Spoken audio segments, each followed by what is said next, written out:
To start by saying, when it comes to individuals as a person, you must have something that is part of your dream. A dream is not a big thing. You may have a smaller dream. I've had this dream of visiting my uncle. You see, it's not a dream to other people, it's just visiting a relative. But have a small dream of something that you want to do. And when you do it, have a desire to achieve it. I'm saying it begins small. The small desire that you have, nurture it, nurse it, and do a little bit of it. I've heard you talk about just emphasize this idea of self-leadership. And yes. That you don't really need a position to be a leader, but you can, there is a lot you can do to lead yourself well. That's right. Maybe that's a few right. thoughts on that. Yeah, actually, that's one thing that I like, because people who are put in leadership, some are appointed, others are voted for, so that they get into that position of leadership.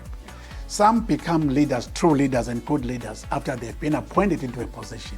You see? Yeah, because they say, I don't want to spoil this appointment. Really, I must do very well. But it begins with yourself. It begins, when I say it begins with yourself, it's you have to lead yourself. What does it mean to lead yourself? Who do you want to be? What kind of a picture do you want to project to people? And the way you speak, how do you want to be known in your conversation?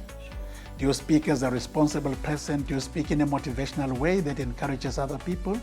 Can people say, I like the way he did that presentation, or the way he answered that question, because you are a person who is conscious of who you are and conscious about other people. You know, when you talk about emotional intelligence, yeah, it's about you and the people around you. Sure. So that's very important.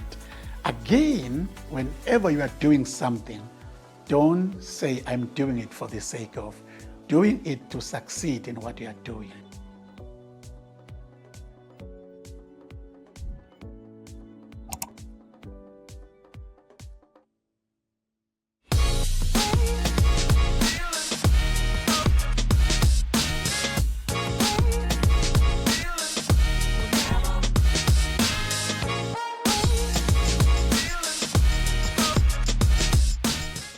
Hello, I am Dr. Manda Chiflaro. We traveled all the way from Johannesburg, South Africa to Manzini, Eswatini for a very, very special episode where I am joined by Dr. M.C. Dlamini for an incredible conversation. Over 50 years of ministry. We unpack the leadership anchors that has carried him and the church over these many years. Dr. AMC, welcome to Super Lead Podcast. Thank you very much for having me.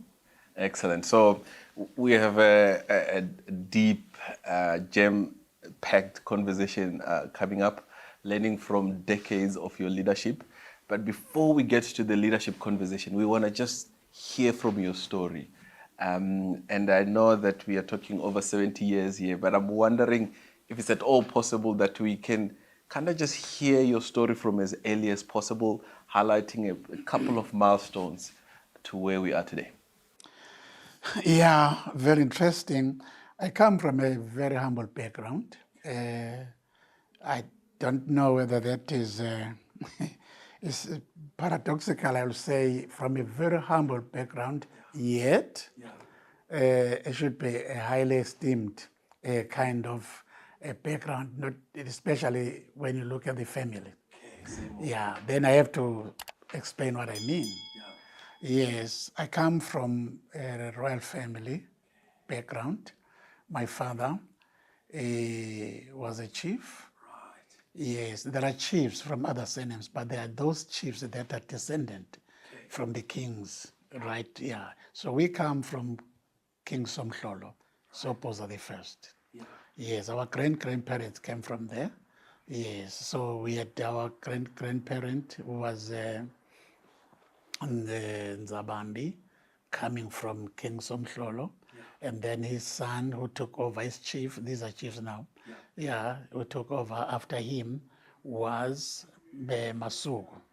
Yes, and then after Masoko, there was Ndunyana. Ndunyana, it was my father, my brother.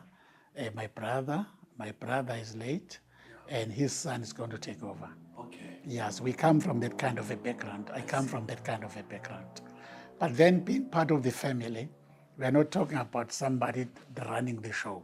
Okay. We become a cluster of a team because he can't do it alone. Yeah, the family, it's a real family in charge of a community, a larger community.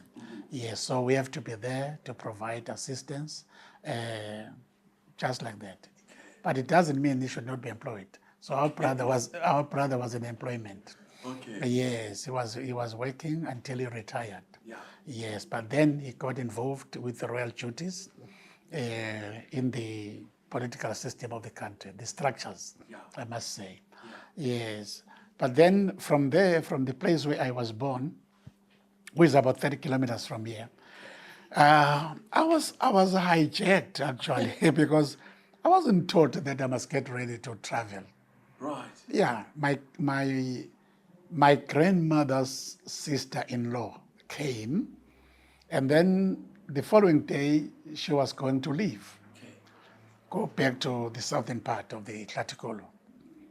Now, in the morning of her departure, I was asked a question. Do you want to go to Tlatikolo? Okay. As a small one, I said, yes, I do. Yeah. They said, collect. I don't remember if I did wash, had a bath or something like that. Yeah. Yes, I didn't even have the clothes. Okay. The only thing I remember was, there's a machobo now, Yes. machobo, the skin thing. Okay. Yeah, you put around your waist. Yes. Yeah, the pair. Yes. So I took that one. Since it registered, I only attended school for one term. So I was You were taken out of school? out of school. There we off we went. Okay. Where was I going there? I was going to to the place where my grandmother was born, the mother of my father, where he was born. Yes, so I went to stay with them there. Okay. I asked my aunt, I said, Auntie, why is it that now and again there are people here where I'm staying now, there, at Tlatikolo, that are not part of this family? Right. And then she said, no, my mom and your grandmother, my aunt, they loved each other so much. And my mom did not want to see auntie suffering. Sure. So he would try to remove some burdens and try to assist. Wow. So since we were two boys at home, and then he said, I can take the other boy, you remain with those boys, that boy there. So while I was with them there, then that's when I continued the schooling. Excellent. But the good thing is, the brother, that grandfather that was there, who is the brother to my grandmother, the first night I arrived there, he said, Mtugulu, you know Mtugulu? Yes, yes, Mtugulu, here we pray. Oh, wow. We are going to pray together. Okay. He reads the word and then shares the word and then says something and then we all pray. Right. Simultaneously, we all pray. Okay. Yes, and then after that, when we were done with praying, each one of us, we have to say good night to everyone in the house. Okay. Yes, and then good night, Brother Mode. Manda, sorry. Yeah. Yes, Sister Rulani, and just one by one, good night, Auntie, good night, Baba, good night, so and so. Yes. You sit down, somebody stands up. Okay. If somebody calls you, if it is a boy calling you, you say, put. You don't say where. Okay. Yes, and all those kind of manners. Yes. You don't use one hand when you take something from a person. Use both hands, please. Okay. When you talk to an elderly person, yes. If you are talking to Granny, say, Yebo Koko, Ngiyabonga Koko, Sengiyahamba Koko. You see? Those small things, yes. They worked out something good in my life. Sure. Yes, it instills some kind of discipline and respect so that I can respect other people. So I started there, I stayed there, looking after the cattle there, right. Which I was not doing at home. Okay. Yes, I would look after the cattle there and then go to school, of course. Yes. And then after that, I continued, I went to school up to the primary until Standard 6. Yes. There was still Standard 6 then. I will need to educate them what Standard 6 is, but you continue. There was Standard 6 then. And then after that, I went to another school, which was Tabernacle Central. Sure. Yes, and then I was there. Things went okay. Yes, I was enjoying. But it was a little bit of deprivation, not from anybody, because the economy of the time, Mkulu was working for Pig Timbers. It was it's a factory there, timber factory. Yeah. Yes, yeah. So he was working there, not there, but in the office. Yeah. Yes, where he was taking charge and taking care of those who would come to register because they want to go. It's like the Employment Bureau of Africa. I see. I see. So that one was the same thing like that one, yeah. So you would be taking care of those people and preparing them food so that the truck, when it comes, to take them to Pikespeak for work. Excellent. So that's what. And when she got pensioned, that time I had to go to Form 1. Yeah. Yes. That's a lot of education for the Then he said, you know what? I don't have anything now. I'm pensioned, and pension is simply to stop working. There's nothing coming to you on a monthly basis that time. I don't know how much he was earning. So I can't afford. And then her last daughter, who is still alive even today, yes, approached me. She sent me for something that I did not know. It was a kind of a plant that she needed to close the calabash at the bottom for milk. They pour milk there. Yes. And they allow this milk to ferment and get ready to become a mass. Yes. And then they'll open there to take away the watery thing, the sourish thing. He said, go there and I will help you with your schooling. I couldn't believe that. That means I'll go to Form 1. Wow. I was so excited. But I looked for that and I couldn't find it, that plant. Yes. I couldn't. I said, no, that means I've lost an opportunity. Yeah. Anyway, fast forward. My grandfather said I must go home, back to my place, and ask for money from my father. My father had nothing. He left me in the morning. He said, I'm still going out to look for something. If I can find it, I'll bring it to you. They were not actually getting a salary as chiefs. Sure. They were not getting any salary. Sure. So I went back home. I was heartbroken. I've been to my father. He doesn't help me. He doesn't have. I knew. Sure. I went back and then asked, did you get anything? I said, nothing. Anyway, get ready for school. So aunt, the one who sent me to go and get that thing, she took me up. Okay. Yeah, she took me up through high school, from 1 through to high school, paying for my school fees, my books and everything, just like that. That woman is very, very important in my life. I'll tell you something. So I continued. When I was there, I was doing everything a child can do. Okay. We had 2 kitchens. Okay. The traditional one, not the beehive, but a rondeval. Yes. We are cooking there. Oh, yes. Yes, we cook porridge there. Yes. And then there was another kitchen, modern one, with a stove. Yes. Yes, welcome to over, those. So in that one, it will be for umshiba. Okay. Meat, beans, stuff like that. Yes. So we would cook porridge there and take all this food to be dished, for them to teach the relish. Now, it continued like that up to a point where when she took over paying for my school fees, it went on and on up to the point where, yes, I passed from 3. I went to high school. From 4.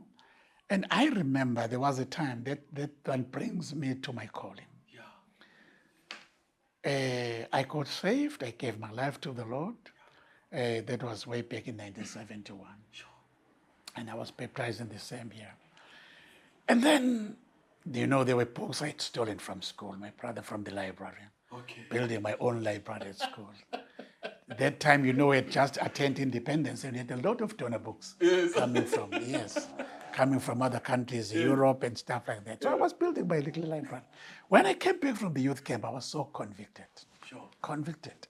Straight. In fact, I had won a blanket from Omo. From Omo. They would come to your place and they play music volunteers to dance. So I was one of those. 3 of us. Oh, we went there. It was in town. And then you get a blanket. Yes, I was number 1. And I got a blanket. Others got soaps, So that's how it went. And then after that, I continued serving the Lord in the youth ministry, blah, blah, blah, blah, blah. And at school, actually, we were so active. Yeah, recess time, we'd go and pray. Of course. Lunch time, we'd go and pray. Yeah, just like that. We were so driven, really, to move in this path. Up to the time when I felt so strong about my calling, because there was a time the missionaries came with my colleague. We wanted to be involved in God's work, and we didn't know what to do. Yeah. But after church, we would go visiting homes. All right. Yeah, we'd go visiting homes. And then one missionary came, don't you want to get involved in doing God's work? Yeah. We jumped and said, yes, we would like to. At least do something for God. They assigned us to a Sunday school in another church. It's quite a distance, my brother. It's quite a distance. You'll see it one day when we want you to get drunk off the country. It's a small country, you can travel around. Yes. So we went there. They assigned us. We never bothered about the journey. Okay. Never. They gave us something like 30 cents for transport. It's one way. Okay. Yeah, one way. So it's one way. And then if we take a bus, we'll take a bus. Coming back, foot. If you go down on foot, it's a bus when you come back. Yeah. Now there was a hill that was going like this, winding. Yeah. So we usually tried to go down. Okay. Footing. Yeah, and then bus going up. And then eat the money. Because of that, we would buy bread and then we'll foot again. Yeah. But then I used to read some pamphlets from Dorothea Mission in Pretoria. Yeah. Yes. Testimonies of people, how they were saved and how the God called them and stuff like that. It fired me up, in actual fact. Yeah, I was really fired. I felt the call of God becoming strong in my heart, up to the point where I had to surrender. Not I alone, but some of the guys were with at school. That year was a very special year. It was a very, very special year. Not only it happened there around our place, it's like there was a move of the Spirit of God around not only the country, but even across the borders of our country. Why? Because elderly ladies, they said, we are going to church without young people. Where are the young people? So they started fasting and they went to the mountains to cry to God. Help us to go to church with our children, Lord. Sure. Where are our children? Sure. That's why there were so many people in different schools, high schools. People were getting saved, giving themselves to the Lord here and there. It was a time of revival. Those are the early 70s. Excellent. Yes, my brother. Then I ended up saying, what I'm feeling, I cannot contain it anymore. Yes, I surrendered and I went to my aunt who was helping me at school. I told her that the Lord is calling me, blah, blah, blah, blah, blah, blah, blah, blah. It was not an easy thing to approach a person. We had spent so much money. Auntie said, my boy, I can't stand in God's way. Oh, wow. God gave you to me to help you with what I've been able to do. So I cannot keep you from your Creator. Sure. What God is saying to you, do it. Excellent. I'll be with you. Wow. She's still there. She's still alive. When I think about her today, she's in. I think she's 85 now. She must be 85. And people said, "Oh, you lost your mind in this boy." Da da da da da da. Said I did not lose anything. It was an investment. I was investing in the kingdom of God. Excellent. So his maker has called him for his vineyard. Wow. Who am I to stand in the way of God? So that is my spiritual background. That's how during my formative years. Yeah, so I started traveling around with another brother who was with me in school, and he also... So this means you drop out of school? That was the last year of school. I was supposed to go for the final year. Okay. We were writing exams. And then you... It was during exams. You say cheers? Against my will, but to quench the fire that was burning. It was not burning, it was consuming me. I forced my way back to class to write the exam. I remember it was an English paper. Yeah. The teacher was a Scottish man from the UK. We met by the shop. He pat me on the back. He said, "You wrote such a wonderful English paper, Absalom. Excellent. I'm proud of you." Yeah. Not knowing I'm not coming back. Sure. Not knowing I'm not coming back. It hit hard on me, but there's something I wanted. It was the inner peace that I enjoy when I continue doing what God has asked me to do or sending me to do. Sure. So that was the thing. And then after that, we had one man who was a powerful person. He was a preacher, a teacher and a preacher. Yeah. Yes, when it comes to the Word of God. We went to join him so that he can help us. We stayed with, the whole year, 1974. It was end of 73. 1974, we spent time with him, going to tent meetings here and there. Yeah, he helped us a lot. Yeah. After that, I went to Bible college. Okay. But I had to pray. Dorothea had agreed that I should come in Pretoria. Yeah. Yes, they sent me an acceptance letter, another college here in Swaziland that admitted me. They said I must come. Yeah. Yes, to my application. Then there was a third one, which was in my denomination. Yeah. It was new. Okay. So we had the second intake after the opening of Also, the you took that one. Because I said, "Lord, I want to go to where you want me to go, not to my own choice." So I went to that one. Yeah. First time I got there was a message waiting for me from one of the missionaries. Yeah. He gave a word that was interpreted. Okay. Yes. "I've led you throughout the wilderness because I've called you." They didn't know me. Yeah, because I've called you. I've called you to my ministry. You're going to put your hand in my hand. I'm going to lead you. Wherever you go, I'll be leading you. So, and I'm going to be pouring into your heart the things that I want to pour. It's going to be up to you how much you open for me. Sure. The more you open, the more I pour. Sure. The more I pour until you say it's enough. Would you say enough to God? You wouldn't. Yeah. I was there. We were lucky. The principal was invited from Sweden, who became the principal and as main lecturer in our Bible college. The others had gone for fellow in Norway. So he came. He was the instrument sent by God to shape my life. Sure. Oh, my brother, I will never forget that man. Yeah. He was an elderly person. After that, I completed, I finished. And then they employed me same school, the Bible college, yes.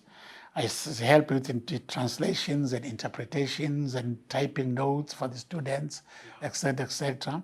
Up to the time after 3 years, then they asked me to start teaching. Okay. So I started teaching in the Bible college there.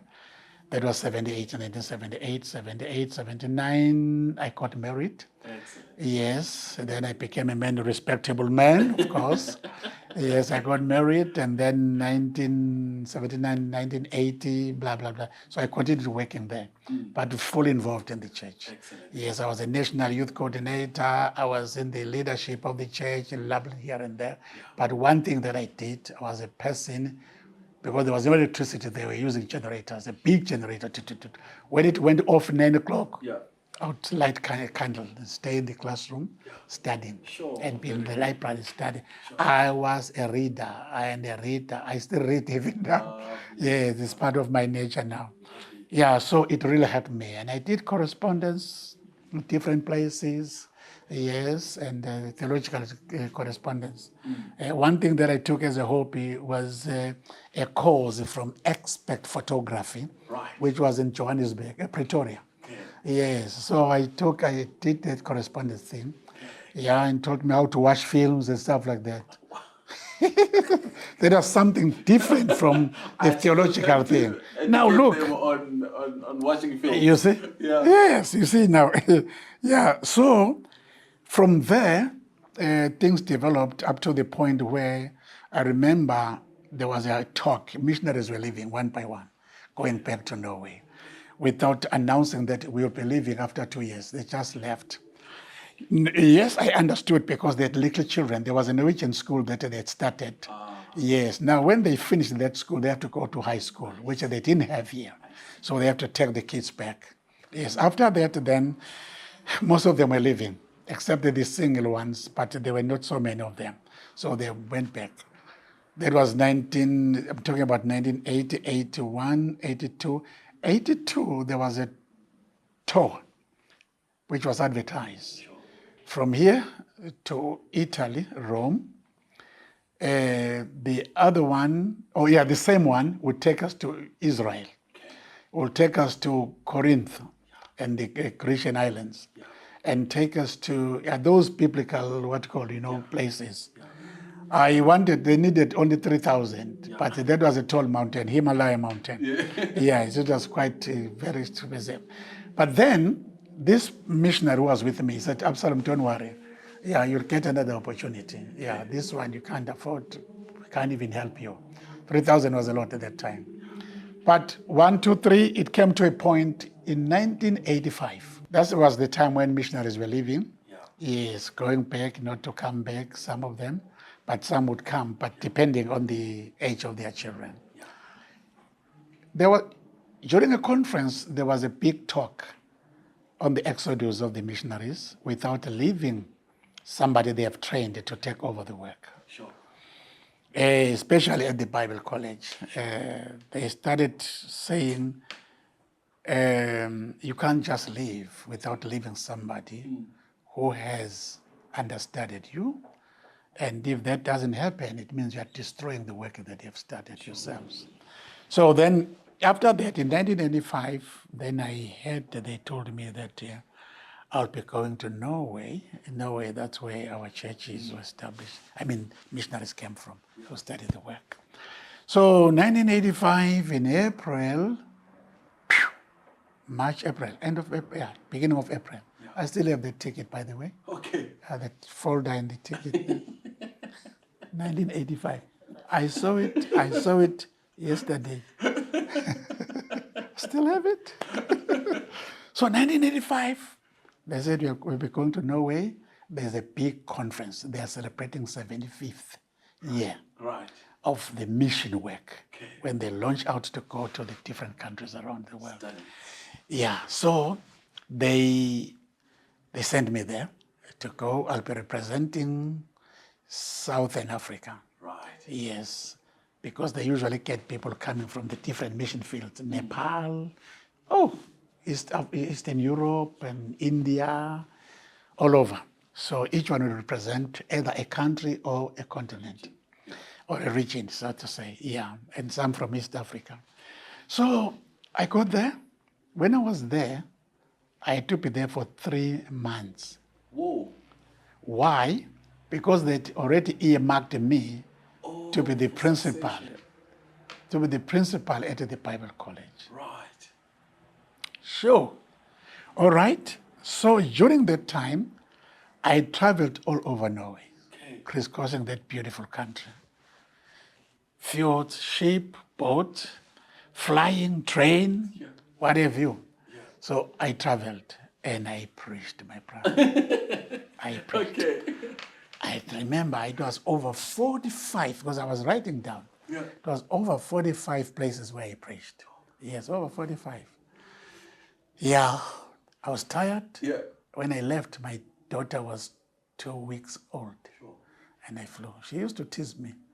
You just left. Your daughter, 2 weeks old, you didn't care about me. She's a naughty girl. So I left, and we preached and all over there, and then I came back. When I came back, I assumed the leadership of the college by the grace of God. Yes. The college grew. Yes. The college grew. We added a 3rd year. Yes. And then we started getting students from the region. Excellent. Yes. Mozambique, Zambia, quite a number from Zambia, some from Zimbabwe, some from South Africa. Yes, Botswana, Lesotho. So you can see that in the region we were actually attracting a few people around. So that was it until 1985. Yes, I was busy in the Bible College and quite involved in the church, the Free Evangelical Assemblies. I was quite involved in the committees and in the leadership. I was a national coordinator. organizing young people, and then I was in the what we used to call field committee. You would call it executive in other places, national executive, but ours was a field committee. So I was there, secretary, in charge of chairperson, vice chairperson. I never reached there. They wanted to push me there. I said, please. Sure. Yes. So that's it. Up to the time then, the thing that I was feeling small in my heart, like a small spark, kept on growing. I did travel quite a bit to different places and parts here and there, even overseas for meetings. But there was something that was growing in my heart because I was so much concerned about the Great Commission. Sure. Go ye therefore. Okay. Now, sometimes you get so much bogged down with the work that we are doing here. This is my local church, and then we are going to a convention, back to some things like that. Looking at what was happening, my concern was to take the gospel out instead of going around in circles. Sure. Let's move out to the gospel. Time is not with us, it's against us. So I used to preach about it even during our conventions in the main denomination. So you were concerned? Yes. So my drive was to reach out. That's why we started a mission work in our own country. Right. The target was to reach English-speaking people and this urban population and this modern generation, the contemporary generation with their own culture and stuff like that. So we launched out, but I was very cautious how I did all these things. I wanted everything to be founded on prayer. Yes, I started organizing people to pray with me. It was my wife, but other people got to know. Every time we came together, I would share the vision. Sure. Yes, I would share the vision with them. And after sharing the vision, then we'd pray. Okay. And amazingly, these people who came, they were coming from different churches, even from the Methodist Church and other areas. They would bring more people coming to pray with us. So when we launched this work, they went back to their own churches. They were not part of us. Okay. They just came to support, Sure. which was a lovely thing. Now, English speaking, that's our target. Okay. Number 2, professionals. Okay. Professionals. Lovely. Number 3, now it's professionals, of course, the academia comes in. Yeah. And then the business people. Lovely. Business people. That is, it's written down in black and white. Okay. Yeah, we had that. So when we had our prayer meetings, those were prayer items. Oh, wow. Those were prayer items. You'll pray for that, pray for that, pray for the collective, we'll pray for these things. And then this is what we said. Reproduce after your own kind. Okay. This reproduce after our own kind is going to help us in these different target groups that I've just mentioned to you. Now, this reproduction of your own kind, we had some people from the university. They went straight to the university and went to the lecturers. And invite the invitation. If you're a lecturer, bring another lecturer. Exactly. Wow. It happened, there's one lady that went to Canada. Yeah. She got saved there, and when she came back, she was looking for a church where she would feel free. Yeah. Yes. She found it, we were there. So she came. She was very instrumental in getting quite a number of people from the university. Okay. Yeah, so we had quite a number of university lecturers. And others were doctors, and we are harvesting doctors from DRC and Nigeria, in this country. And then, of course, the Ethiopians come later. Yes, so these people are going out. Excellent. Yes, and then we had one guy who came, in fact, because we had a team here, a soccer team and sports, and the girls were doing their netball, volleyball, whatever. Lovely. So one guy got attracted to us because they found that we were in sports. Yes. So he came to church. Lovely. Yes, and he was very active in the church. 1, 2, 3 down the line, because they saw that we are in sports.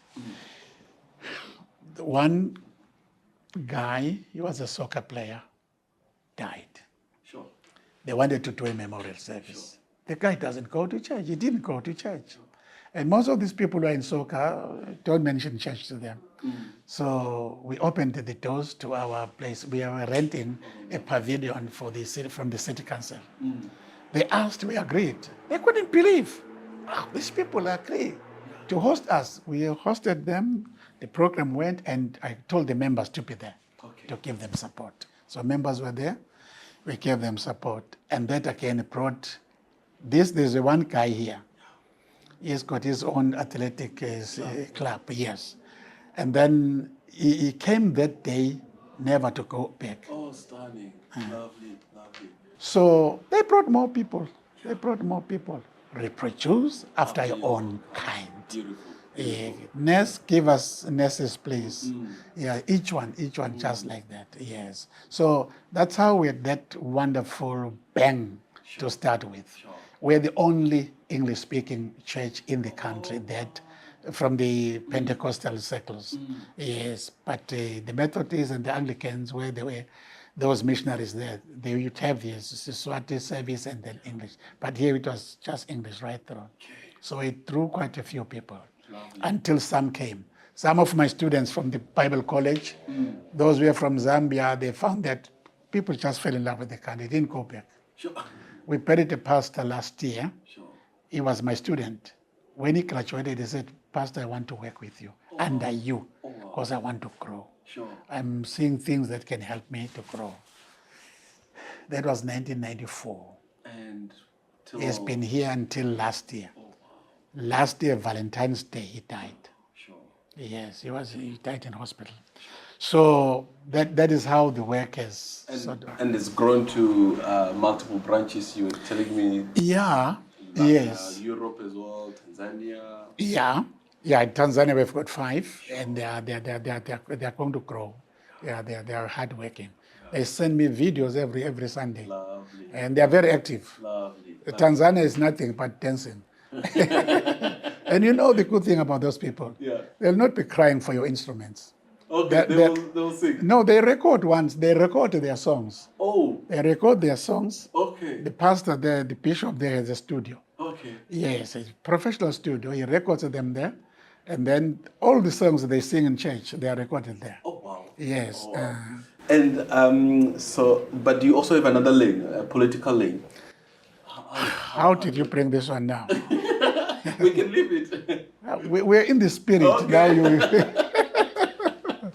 Yeah, it's also very interesting. Okay. It's also very interesting. I stayed down in the south for quite some time. For the first time in the country, we had a new legislation, election order of 1992, which was allowing people to be elected straight to parliament. Okay. Instead of going via all these processes that were there before. Before, we would nominate you, and when it's time for elections, you would go for elections, and you'll be in the line, and people will be voting for you. And again, it was a funny thing, because you would stand here, and we'll be passing through you, by you. And there were those who were counting. Like in, I would say, the Shoge. Okay. Like Tingome Tipin. So that was outdated. It started overseas. Sure. So we're still continuing that until there was a referendum. People said, no, well, let's have direct election. Elect people that will be going straight to parliament. Yeah. That was the first era. Yeah. And when we went, because they were doing it at my place, my home, yeah. At the chief's place, yeah. Those nominations, the primary nominations, I was there to observe. During that time, while I was just standing under the mulberry tree, a lady came to me. Babi Dlamini, please, the women of this community have agreed to approach you and ask you to stand for the election so that you can be our MP. Okay. What? Please, don't show your face. Yes, please. What they have asked me to say to you, please agree and leave everything in their hands. Wow. Labo mama bomanyano laba. O mama bomthandazo. Baronga. Yeah, so you need 15 people to second. Okay. Yes. Come please if you want to second, but then they register their names. I mean, they are registered. It was almost everybody.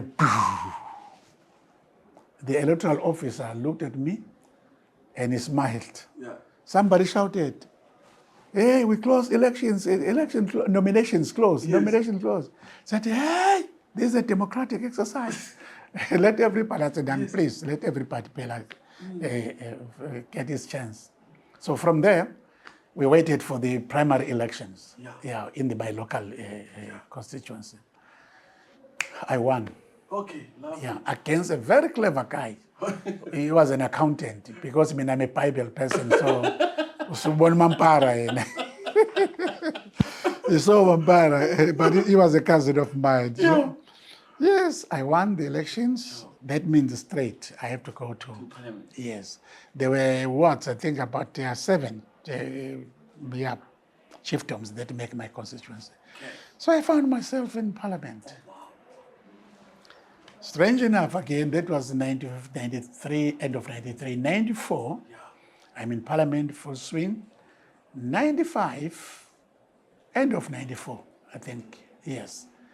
There was an invitation from Norway inviting me to come and be their speaker at a conference, a mission conference.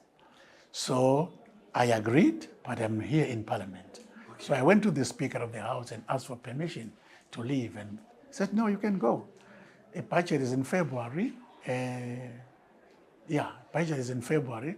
It's sooner now for the budget, but I'll ask your predecessor to do it," because there was I was going to a ministry which was meant by another minister who has been transferred to another ministry too. So I left.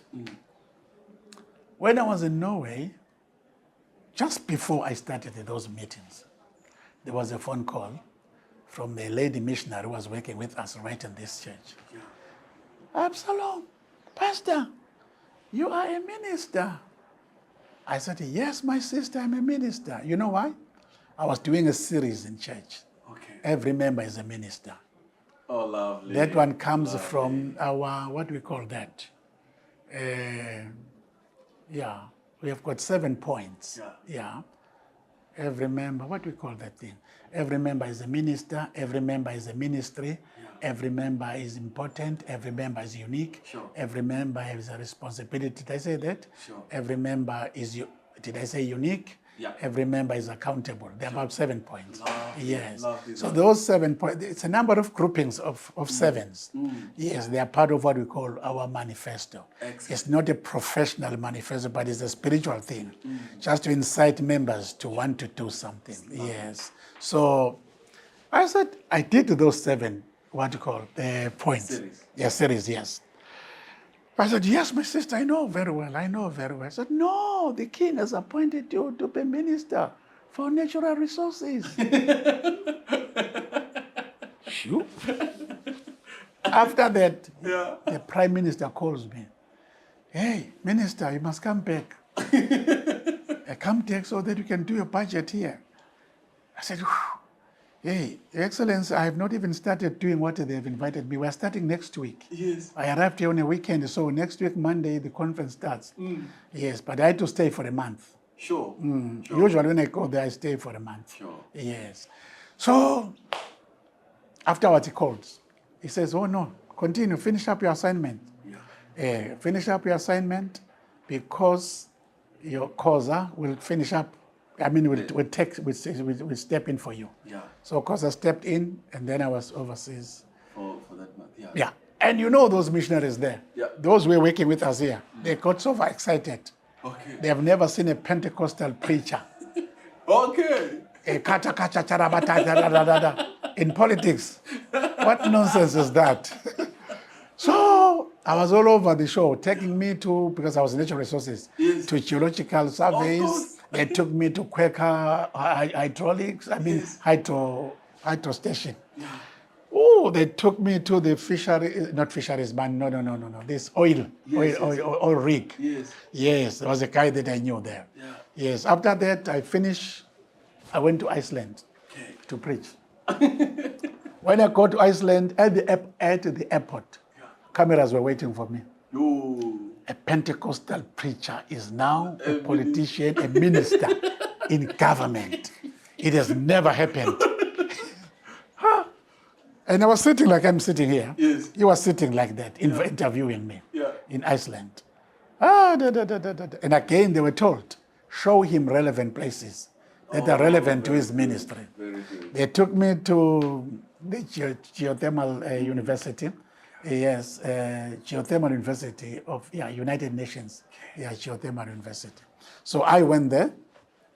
I saw that, because in Iceland they don't boil water. It comes boiling. Their work is to cool the water. Sure. Yes, so they showed me all those things, and then I went to see the environmental site where they are actually disposing of their waste and stuff like that. Everything was top class. Lovely. Yes, guys, I've seen your things. Please allow me to get ready for myself. No, I'm not going home. I had to stay for 2 weeks in Iceland preaching. Yes, if I go overseas, it must be a month Of preaching. of preaching. Sure. Yeah, it was my month of preaching. So I was there, and then after that, I came back, and then when I arrived, it was work. Yeah. Here's my interesting story. When I arrived, I went to His Majesty. Your Majesty, I traveled well in Norway and Iceland. When I was there, Bafana Bako is still respectful to call Labatsala Bafana when you're addressing the king. Bafana Bako ngwenyama bangishayele bangitshela ukuthi inkosi ngibulele. You see, that is an honorable way of saying you've been appointed. Okay. It's a humble way of putting it that way. Your Majesty, I'm asking for your favor. If it pleases His Majesty, if I may be allowed not to take off the jacket that I'm wearing right now. He says, which jacket? Preaching. I said, Your Majesty. Oh, no. Don't take it off. You can still do the work of God while you serve your nation. Stunning. I almost cried. Sure. That was something. Sure. That was something. When we're traveling around or going to meetings, and when he was there, he used to introduce his entourage. Yeah. When he came to me, he would pause a little bit and look to the person he was into, if it was a president. Yeah. This one is Minister Absalom Dlamini. By the way, he's a reverend. He's a priest. Sure. He is Minister for Economic Planning and Development. Your Majesty. When we go to Taiwan, one day, the president said, hey, where's the protocol? Come here. Take this man tomorrow. Show him all the big churches and let him meet the big pastors here. It was a Saturday, so we couldn't meet those people. Yes. So that's how I got into it. See. With that permission to continue serving, doing my work. The work of God never failed and suffered because of the appointment. Oh, love that. When it was confirmed, when I was in Norway, I went upstairs to my room where I knelt down. My knees were very weak. I just cried. I cried, Lord, what does that mean now? Is this the devil's trap? Is this the end of my calling? What's happening now? Hey, but the Lord is good, my brother. Sure. The Bible was in front of me. It's like there was somebody blowing the pages of the Bible to the relevant chapters. In Genesis, I found Joseph serving God in a foreign land, in a foreign culture, in a foreign environment, politics different. I said, wow. And then after that, the pages were blown. Then I found myself in Nehemiah. There's Nehemiah in a foreign country. He's serving the king there, but he's very faithful to his God. Yes. And Esther, he was married there. A person would have said, no, let me just adapt to the culture of this end. No, she remained faithful to his God, to her God. And all those and those. Then he took me to Daniel and those others. The summary of all these things that I went through on my knees that day was this one thing.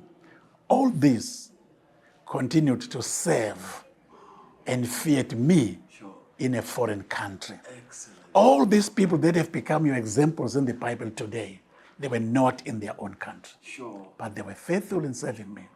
If they made it, you will make it. Oh, excellent. I took that word as a word God was giving me to prepare me for the journey ahead. By the grace of God, I was able to serve the nation and serve God at the same time. I would leave the office and drive down to teach in the Bible school as a minister. I would leave the office, drive for a prayer meeting on Thursdays, and join the church for prayer. I never changed anything because there was no reason for that. There was no reason. So I had a very good backing of the church. They stood with me. And yet, that was our busiest time as a church. Okay. Yes, because our vision calls for us reaching out to these people, the politicians and the business people. Wow. So we're having dinners that we used to have at the convention center.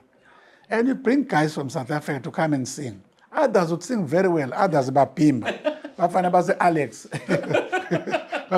From Alex. I wonder where's Moffat now, right?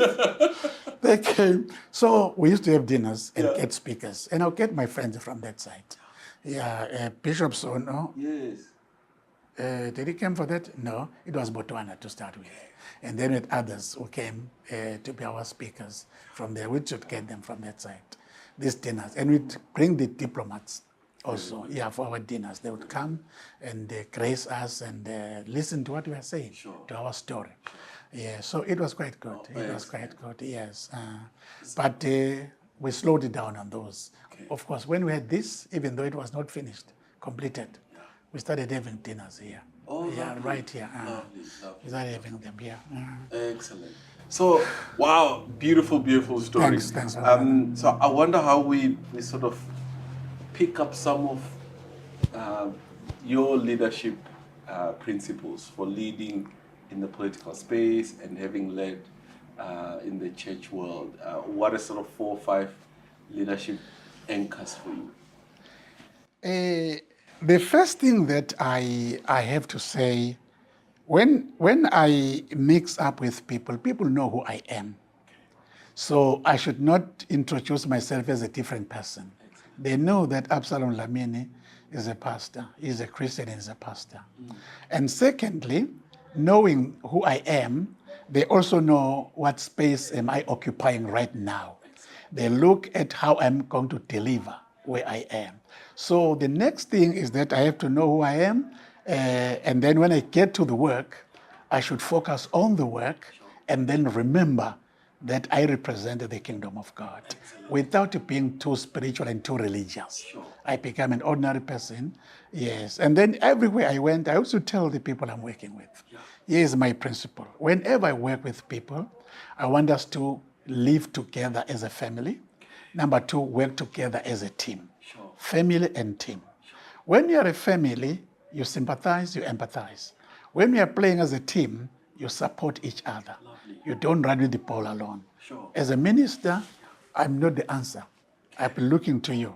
The people who taught me how to do my work, one of them was the personal secretary, my personal assistant that was there. Minister, here, no, files are here. There's a train, in, out, pending. This is how we put, and this is the drawer. I'll be putting your letters here, here. Yeah, man, you're a pies up here. They come. But I want to tell you, I was a very good student. I listened to them, I listened, and I was helped, and I worked very well. Excellent. Everywhere I've been to different ministries, but I worked very well with all the people that I was working, because I said, let's work as a team. Excellent. So, when you lead at a church, you are largely leading volunteers. Yes. And I wonder, leading people who don't have to get a salary from the work that they do. I wonder, what does it take to lead volunteers successfully? My brother, I think it is very important to bring your team together. We have what we call supportive ministries. Sure. Yes. In supportive ministries, we discuss the different ministries. And we need those volunteers who are going to be part of those ministries. And then we'll be talking about what that ministry is and what are the characteristics of the people who are supposed to be doing the work. Sure. This is God's work. Sure. Yes. So for that reason, every effort we apply, it is meant to bring the outcome. That is to win souls, bring them to the Lord, and make them find a home. And while they find a home, they must grow in the Lord. Lovely. We are there, therefore, to make that happen. Excellent. In any area of the ministry. Sure. So that's it. Yes. So no one ever expected anything. No, except people that really need to be given something are those that are on full-time basis. Yeah. Some are not full-time, but they are part-time, but they are doing tremendous work. Sure. Most of the people who are pastoring the churches that we have around, those are volunteers. Sure. Yeah, those are volunteers, And, I think. And they're led by the purpose, Oh, yes. from what I can hear. Oh, yes. Yeah, my phone is off now. I was going to share a few things with you. Yes, it's very interesting. Yes. When we say every member is a minister, they have to listen to that. Sure. And act on that. Sure. Yes. And act on that up to the end. Okay. Yes. And then again, our vision begins with what we call a personal vision. Right. Personal vision is who are you? Okay. And remember, when we started this ministry, we said, reproduce after your own kind. Absolutely. Now, this reproduce after your own kind is from Genesis. Okay. Every creature must reproduce after your own kind. Yeah. It's our own kind. Yeah. So we were following that. If you're a lecturer, reproduce. If you're a farmer, reproduce. If you're a what, and boom, boom, boom, boom, boom, boom, boom, boom, boom, boom, boom, reproduce. Yes. Yeah, let's get one of the boom, boom, boom, stuff like that. Yeah. So that was working very well for us. Yeah, very, very well, I must say. Now, with that, reproduce after your own kind, we say there is one thing we call personal vision. Right. That personal vision is about you knowing that you have to reproduce after your own kind. That's a vision in itself. Okay. Yes, it is something that we look at as an instrument of increasing numbers. Sure. I said numbers. Yeah. Those numbers that we bring, you bring a number, Yeah. you bring it to me, and I'm the pastor. Yeah. My work is to turn the numbers into members. Oh, wow. Now, that must be, it takes a little bit of orientation, but from the scriptures, because we believe very much in the word. Yeah. So we preach the word, we teach the word. Yeah. So if you bring us somebody, a person does not have to get saved. Yes. You bring the person to church, and the person comes and says, hey, I'm not leaving this place. Sure. You know what? In our ushering, we train these people to say, you can turn people away from the door outside, depending on your attitude. When people come, they must see the warmth in your face. Sure. And when they get inside, they must feel the warmth of the family. Excellent. And so when a person comes, we tell them how to go about with the work. Sure. But they said, please, we are here doing this ushering because we want returnship, comebackship. You know, comebackship. We emphasize. We want to see a returnship. As they come back, we want everything that we do, we must be intentional. Sure. Nobody should be lost accidentally because we don't care. So on Tuesdays, when people come to church, we collect all the cards, visitors' cards, and then the pastor who came here, he will sit down and call them on Tuesday to say thank you for coming to church. But before they leave on Sunday, they leave with a letter from me. Excellent. Thanking them for being with us in church. I hope you enjoyed the church service. Be sure that we'll be praying for you. And of course, during our prayer meetings, we remember those people who came to our church. Yes. So that's how we make sure that we do a little bit of a follow-up. Yeah. Yes, we do a little bit of follow-up. But the way we welcome them again, that's what makes people want to stay. When a person comes, they sit down. And then when they sit down, when the pastor goes up to preach, the first assignment is to welcome the congregation. Excellent. And then welcome those who are here for the first time. I told them never use visitors.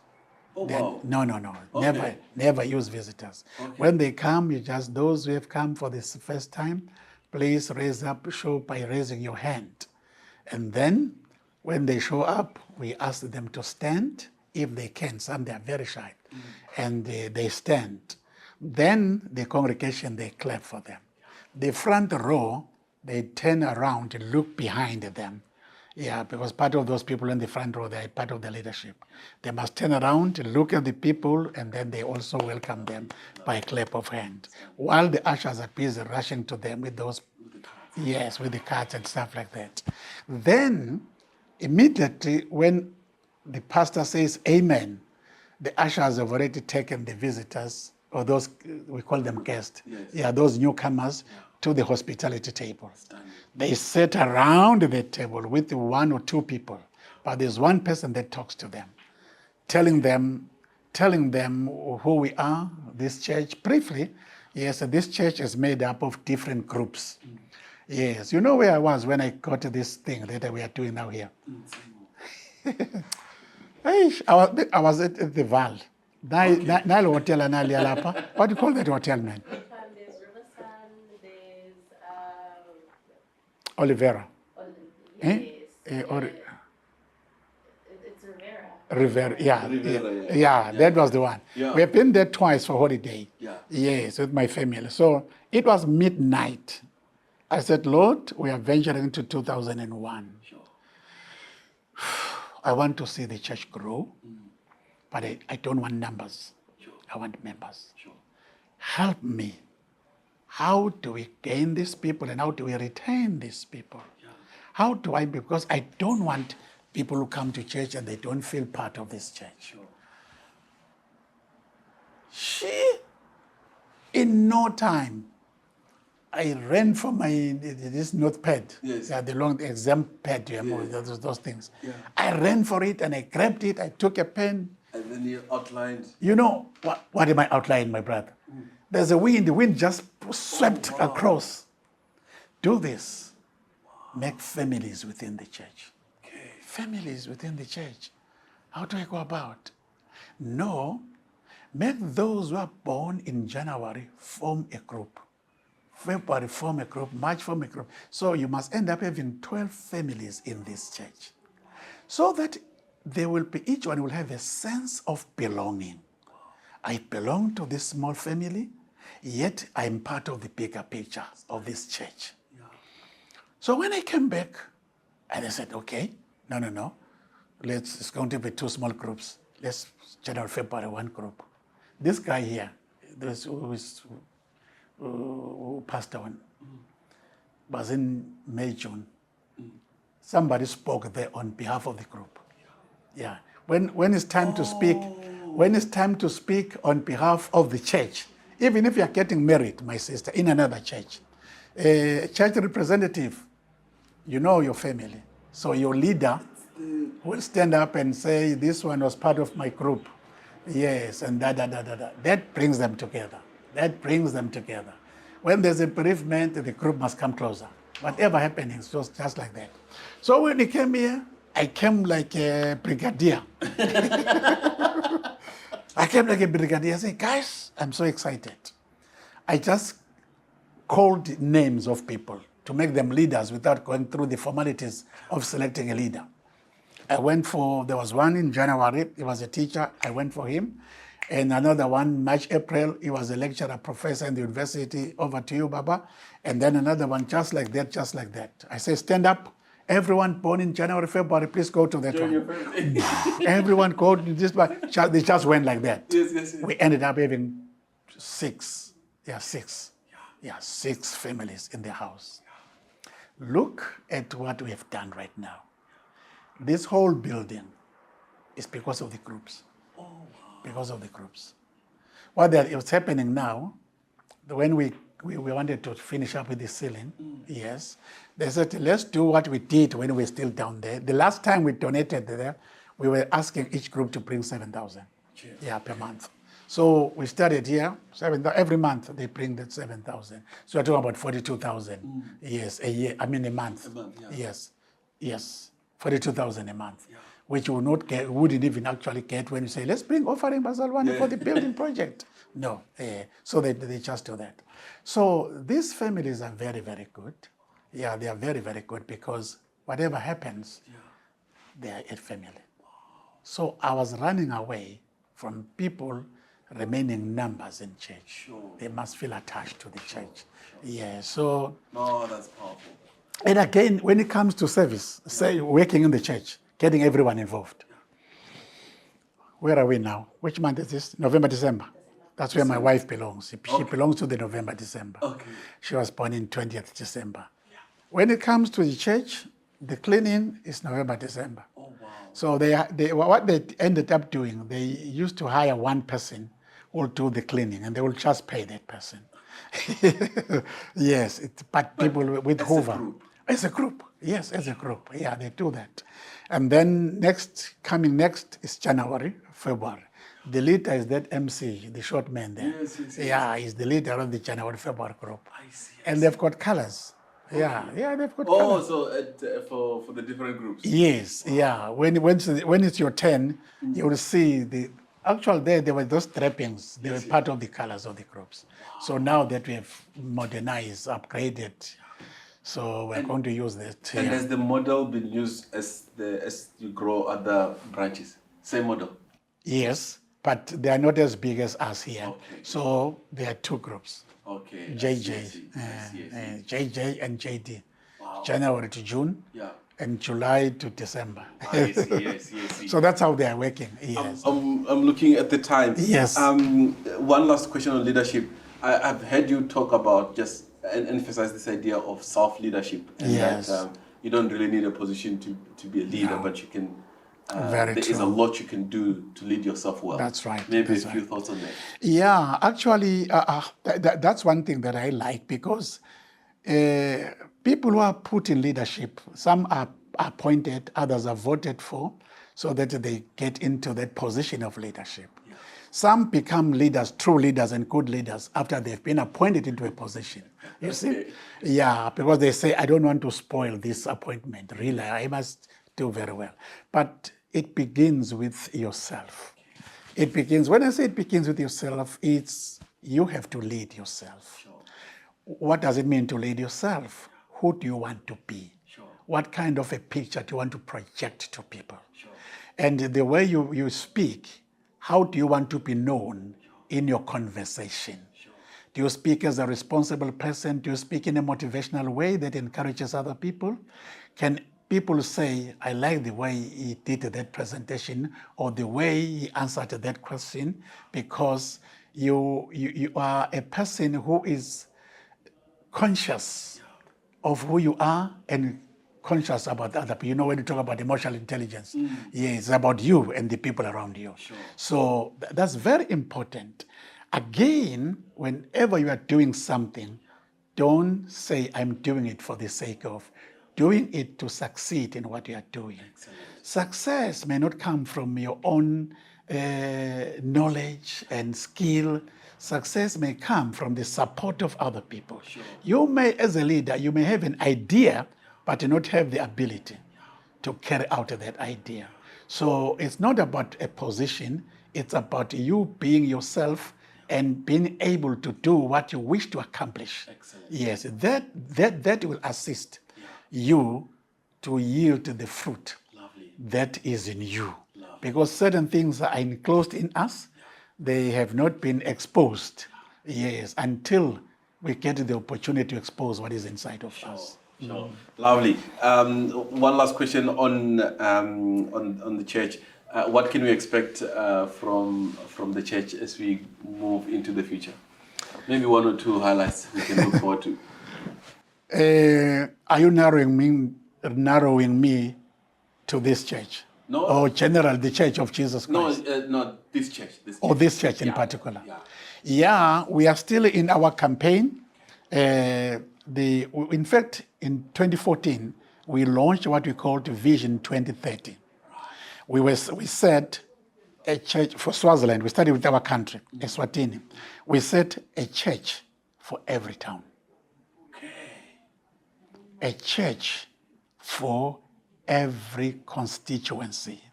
We have got about 60 now, 60 something. Okay. Yeah, or 59 or 60, yeah, constituencies. A church for every chiefdom. Right. We have got over 300 chiefdoms in this country. A church, every chiefdom, okay? That's the local vision. The personal vision I started with produce after our own kind. Please, go and produce our own kind. And then the other thing is now a national, that's a national vision that I'm talking about. Then what comes after that is a regional vision. Right. That is SADC. On the national, on the regional vision, we are saying a church for every province. Right. Listen carefully, my brother, because I may send you somewhere.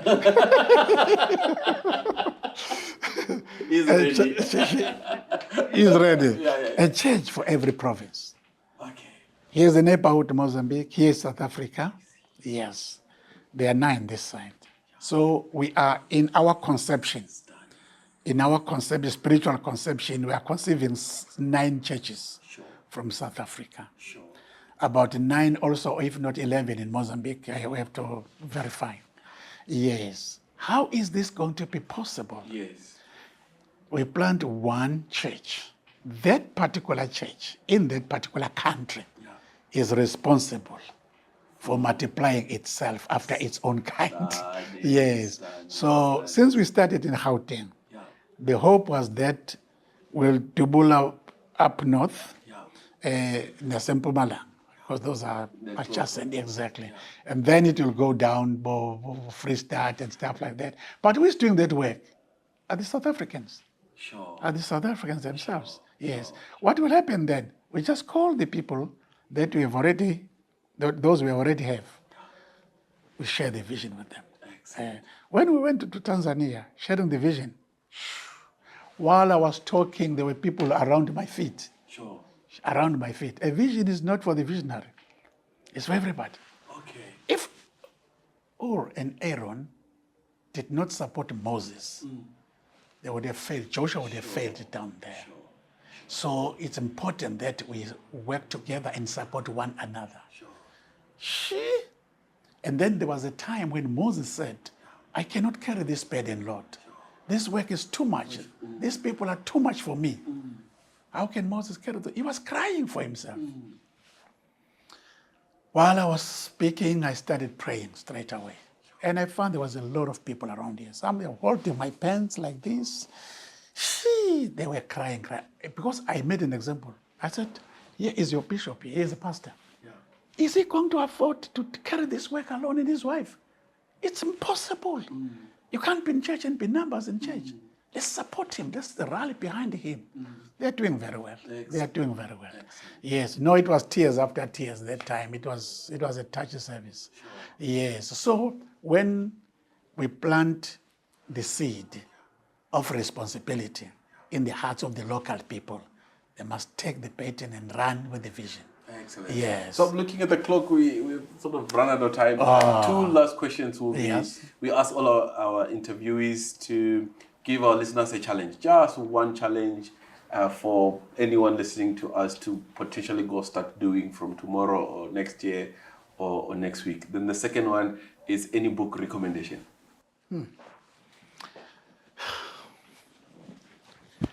I have to start by saying when it comes to individuals as a person, you must have something that is part of your dream. A dream is not a big thing. You may have a smaller dream. I've had this dream of visiting my uncle. You see, it's not a dream to other people, it's just visiting a relative. But have a small dream of something that you want to do. And when you do it, have a desire to achieve it. Sure. I had a desire personally of doing business, not for myself, Sure. and starting a business for the sake of my children's children. I ventured into business. Yes, I did some kind of consultancy, and I was traveling around the country, NGOs and stuff like that, where they were inviting me. And I've been to several conferences from consultants. Excellent. Yes, inviting me. Those actually were there. They had invited some people from the SADC region, so I went there. Yes, so I'm saying it begins small. The small desire that you have, nurture it, Sure. nurse it, Sure. and do a little bit of it. Don't ever try to be a big man when you start. Sure. Because when you fall, it's going to be louder. Yes. You know, When we are trying, a child is crawling. When the child falls, just like this, doesn't attract a lot of eyes. So I would just say that piece. What we feel inside of you, nurture it, pray about it, and start doing it small. Beautiful. Yes, and Beautiful. start doing it small. Any recommendation for something to read? Hey, there's a book that I like and I love. It's about leadership. It's biblical leadership. It brings the different leaders in the Bible.